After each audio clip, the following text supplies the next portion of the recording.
All right, Joe, thanks so much, and welcome to the post-game show. Here with the guys, Derek Jeter, David Ortiz, Alex Rodriguez, and this Dodger team just clobbering the Mets again. I mean, 3 8-run victories, so impressive. And Alex, I mean, there's so many ways you can go here, but their approach has been so evident, right? I mean, they're taking 1 million walks. They've got the most walks in the first 4 games of a series ever. They're hitting home run. They're doing it all offensively. Look, I mean, I've called them an offensive bully. Here comes the man of the hour. Forget that. Forget that. Mondo! Mookie's coming over to join us. Mookie Betts, what a night for him. As he will come and join the set once again. Fire, fire. Move this over. We're getting them all situated here. What's up, Mook? How you doing, man? Congrats. Good to see you again. As we'll get Mookie all seated and get him ready to go on a rousing Dodger victory, 10-2 tonight. Mookie's a frequent guest on the program, frequent friend of the program. You know, Mookie, you look very relaxed, and your guy's got like 17 layers on right now. What's happening? That's a Dominican thing, boy. I guess, yeah. You done been out of Boston too long, so you I guess already you know. don't know. Getting old, man. Hey, Mookie, first of all, congrats on the win. Good to see you again. We just started talking about, obviously, a great performance, but just, it's not anything new, but maybe to a lot of the audience tuning into the playoffs for the first time, your overall approach as a team has been so good. I mean, getting on base, walking, home runs, everything. What's been the biggest key for you just team-wide this season, this series, excuse me? I think really in general, we have a good plan. Our scouts, coaches, they do a really good job in preparing us, giving us really good information. And as a team, we trust each other, we trust them, and we just, whether the plan's wrong or right, we stick to it no matter what. And, you know, it's been working so far. Okay, it's been crazy. First of all, congrats on another amazing, amazing night. You guys are incredible to watch. You're the most, I've talked about it all October. The combination of power and discipline, 31 walks in 4 games is unreal. And for you personally, a little bit of the whispers early on with the struggles. You talked to my man Poppy. Tonight, another big night, 4 for 6 with a bomb, ribbies, everything. How good does that feel for you?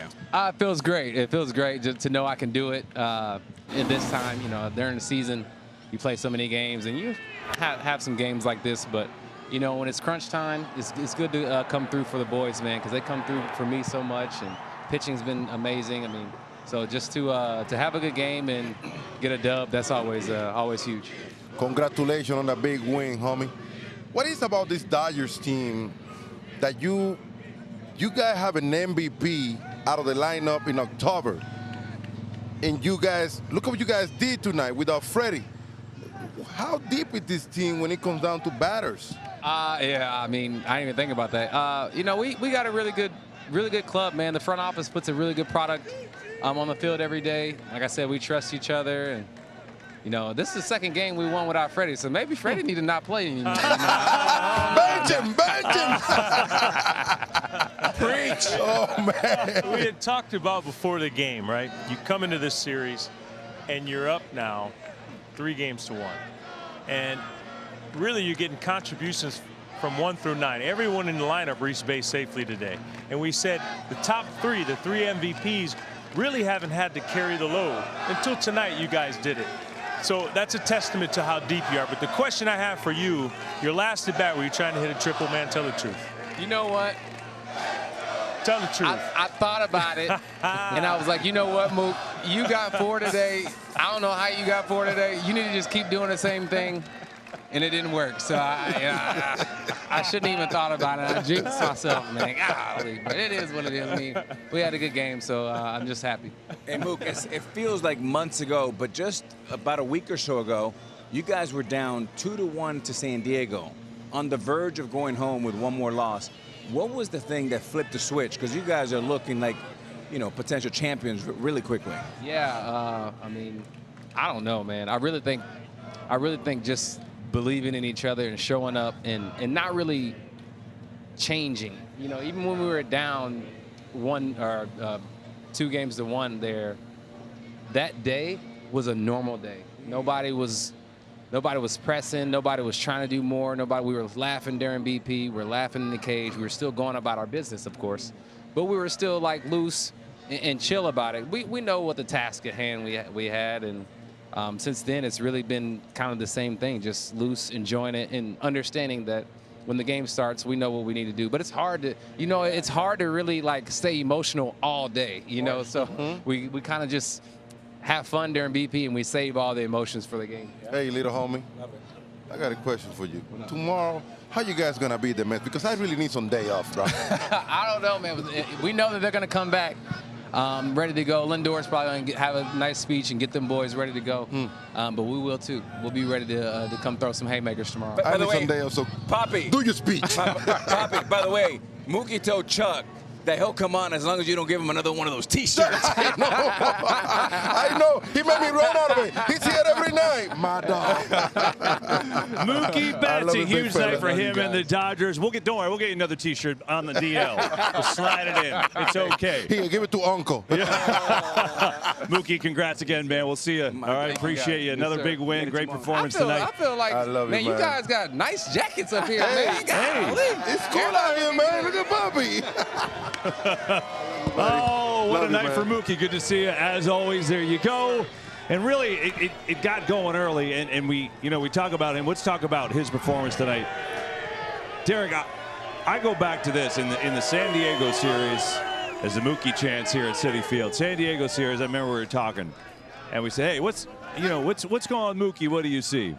And you say, well, I went and watched the tape, and there's not a stinking thing different or wrong with him. 9 hours of tape. 9 hours of tape. 9 hours of tape. So Yeah. I guess you were right, because he has been on a tear since then.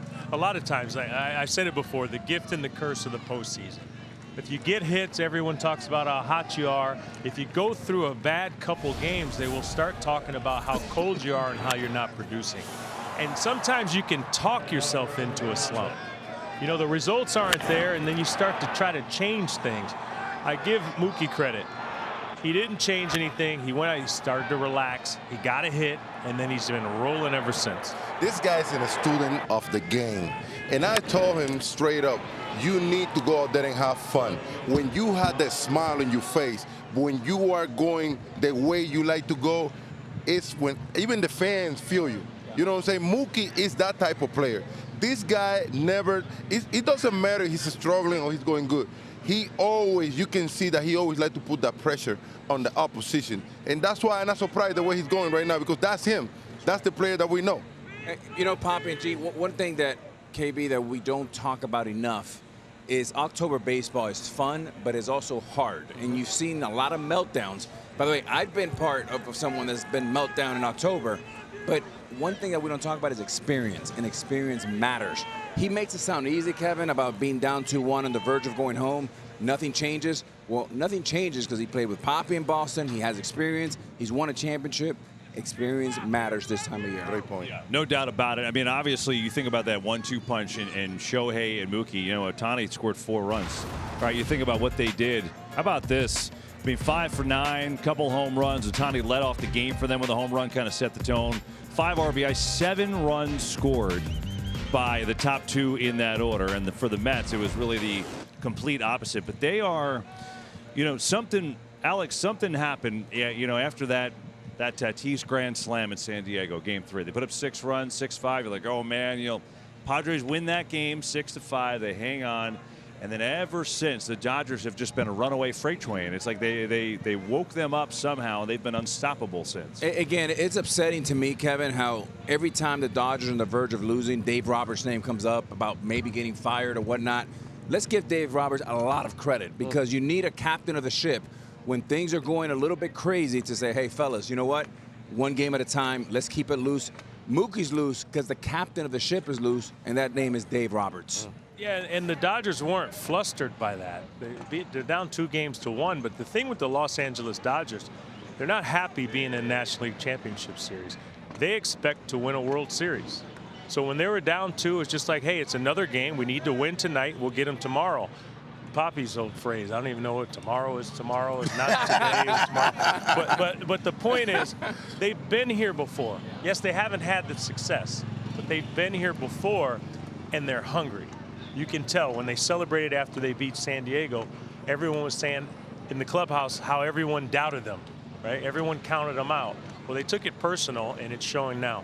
For people watching at home, I'm going to show you what the unicorn is all about. Let's play that video from Ohtani right here. This is the reason why this guy is a unicorn. Let me tell you, when batters are in a slump, you get a little concerned about your swing. You want to see pitches. You want to take pitches. You want to wait for the perfect pitch to swing the bat. This guy, when he's in a slump, he don't care. He go out there and swing, Kevin. He's not thinking about, okay, let me see a pitch, let me see a strike. I'm going to get out of my slump my way. And that's why this guy is a unicorn, the only one on his way. You know, Poppy, I was talking to some of my scouts, Jeter, maybe some of the ones you were talking about. And in January, they come out to Dodger Stadium, a group of the guys that live in LA. And because he wasn't pitching, he spent an extra 3 weeks just working on his legs and his bottom half. And he wanted to recover his elbow. But as a result, obviously, he said, I'm a much better hitter today because I don't have to worry about pitching. And he's shown that. I mean, he really is. He might be underrated, fellas. Oh, amazing. Yeah, and he's fun to watch. I mean, it's like all eyes are on Shohei Ohtani when he's on the field. He reminds me of when I came up watching Ken Griffey Jr. You take the field, and even if you're competing against him, you stop and you watch him. And Ohtani's the same way. I mean, and he's not pitching. People forget. The guy's one of the best pitchers in baseball as well, and you're not seeing that side of him, but he's focused on offense, and he's trying to do damage. To your point, David, he's not trying to get a hit the other way. He's finding his pitch, and he's trying to do damage, and when he's in the zone like he is now, it's immediate runs for the Dodgers. You know what's interesting is you see his emotions, and you've seen it throughout October. We saw this kid for many, many years with Anaheim. I never saw that once. So it tells you he loves the experience, and he's good at it. But the home run, Kevin, what's interesting about that is the ramifications of that. He sets the tone. Then the next 3 at-bats, he walks. The Dodgers drew 9 walks today. The challenge with that is instead of facing these guys 3 or 4 times, you end up facing them, you flip the lineup over, you end up facing them 5 and 6 times, like Mookie Betts had 6 at-bats, Ohtani had 6 at-bats. But you never saw him because he was never in the postseason. He wasn't winning. You have to be in this position for someone to see you. I tell you what, you're talking about the comp to Ken Griffey Jr. in that Mookie Betts 2-run double in the 4th inning. He was rounding third and scoring. He looked like he was jogging, but he was flying. Yeah, like absolutely flying. It's just so effortless to watch him play baseball. But they weren't the only 2 for the Dodgers tonight. Max Muncy set a new playoff record. Talk about reaching base, consecutive plate appearances, 12. Look at what he did here. I mean, that's just awesome for Muncy. Finally struck out late in the game to end that. But he's been great. I mean, and again, another one kind of in that Dodger way, Alex, where doesn't care if it's a walk or a home run. He's more than happy just to get on base any way he can. That's impressive. 12 in a row for him. You know what's impressive? He hasn't smiled once. He's all business. He's all business, and I love it. Jason Yamby prototype. And the thing is, he's not happy until the title is won. He walks. He takes pitches. Again, he's not trying to be your best friend. He's just trying to kick you-know-what every single night, and he's doing it. About time. And let me tell you guys, sometimes people don't realize the importance of players getting on base continuously. Oof. I mean, you put pressure on the pitchers. You give some freedom to the batters because the concentration when you are pitching with somebody on base is different than when you are pitching with nobody on base. So that helped that ball club so much, especially a ball club that is not out there chasing bad pitchers, D. Yeah, and it rubs off on the rest of the lineup. The Dodgers lineup wants to get on base. When you're in the postseason and you have a pitcher in trouble and there's traffic inning after inning, it becomes draining. It becomes mentally draining. That's when pitchers make mistakes. And Max Muncy sets the tone for this Dodgers team because his job is to get on base. Doesn't make a difference if he gets a hit, if he draws a walk. And he's been doing an unbelievable job. Hey, Poppy, you had a guy in Dustin Pedroia. You had Johnny Damon. You had Bill Miller. They made you and Manny better. I was fortunate enough to have the captain and Johnny Damon. That made Teixeira, myself, and the MVP of the 09 World Series, Matsui. It wasn't because of us. It was because of them getting on base. The power of watching pitches, the discipline. You've talked about it all October. Hitting's contagious. So is a disciplined hitter. And this is a disciplined team that's hungry and focused. You got to give them credit because that's a really good lineup, and they can do a lot of different things. You know, this is a team that controls the strike zone as well as anybody in the league. And not only they do that, but when they force you in the zone, they can do some damage.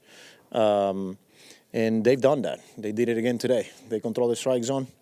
they forced Quintana to come in the strike zone, and when he did, they made him pay. Our starters are one of the reasons we're here, and we haven't got length out of them. They got them, and here we are now. You know, it's great when it's cold out to begin with and you're getting water from hosing down the infield on you. It's really, it's just fantastic. They don't need that feeling to tomorrow night, Kevin. I mean, I just didn't really need that at this juncture in time. You know what I mean? All right, so Carlos Mendoza talking about exactly the Dodgers. You guys talked about it, right? You talked about the approach and how it's going to be difficult for Quintana because he's going to want them, he's going to nibble, he's going to want them to chase, and they don't chase. So we learned that David Peterson, the lefty, will start for the Mets tomorrow against Jack Flaherty, their ace. But how's it going to be any different for the Mets, Derek? How are they going to change that tomorrow in a do-or-die Game 5 for them? Score runs and score a lot of them and score early. We keep talking about it's not necessarily on the Mets pitching staff. The Mets need to come out and score and give their pitchers some breathing room, because you can't go out there on the mound thinking that you can't make a mistake. If you go out there, you're pitching defensively. Now, this team the Dodgers did exactly what we talked about prior to the game. They do not chase out of the zone. They force the Mets to throw strikes. When they throw strikes, they do damage. But tomorrow, the mindset has to be, if you're the New York Mets, you must come out here and score early. That's got tanked up right there. But you say it all. You know, 9 runs in 4 games, 33 less on base, 4 for 27 with runner score position. I mean, come on, man. How you gonna make it happen? I mean, you have to give some support to your pitchers. You have to make them feel comfortable. And if you don't score wrong, it's not gonna happen. You know, if you're the Mets, you got to look for anything positive in tomorrow. Tomorrow's going to come very quickly. And they hit a home run early, so they got on the board, right, with a Vientos home run to right center. But here's the deal. They left 12 men on base. They had opportunities. To beat the Dodgers, you can't walk 9 hitters and you can't leave 12 men on base. You need an early inning, like, breakthrough. And they had bases loaded a couple times, and they couldn't come through. And here come the Dodgers. Yeah, exactly. Well, today it's already tomorrow. How about that? It's already Friday. So that game. Today's tomorrow? Yeah, today is you tomorrow. sound like me. If you have no belief, you shouldn't be here. You know, you got to believe. You got to fight for what we want. You know, for what you want, you got to fight for it. And at the end of the day, it comes down to one day at a time and executing. You know, we have an amazing opportunity, and that's winning a big league game in National League Championship Series. So we got to come out, we got to execute, and we got to play the game better than they do. Well, he's not wrong, but how do they do that, Alex? What do you think? Well, listen, if you're the Mets, fellas, you said it best. You have no choice. You got to win one game at a time. You would always say that when we played. But if you're the Mets, you got to look at it like this and be optimistic. You win tomorrow, and Peterson, tomorrow, right? You win tomorrow. Game 6, you can almost guarantee yourself a Game 7 because you have your best pitcher, Minaya, going against bullpen, and then anything can happen Game 7, but it starts tomorrow. Mm-hmm. Can't win 3 games in one day. There's one game you can play, and you have to be better than them. But it's simple. You have to score early. You have to score a lot, because if you fall behind, you can forget about it. Your season is going to be over. This Dodgers team is very confident. They're very balanced. They're hitting on all cylinders, and they're pitching well. You must score early. Look, guys, sometimes when you are against the wall, you discover your best weapon.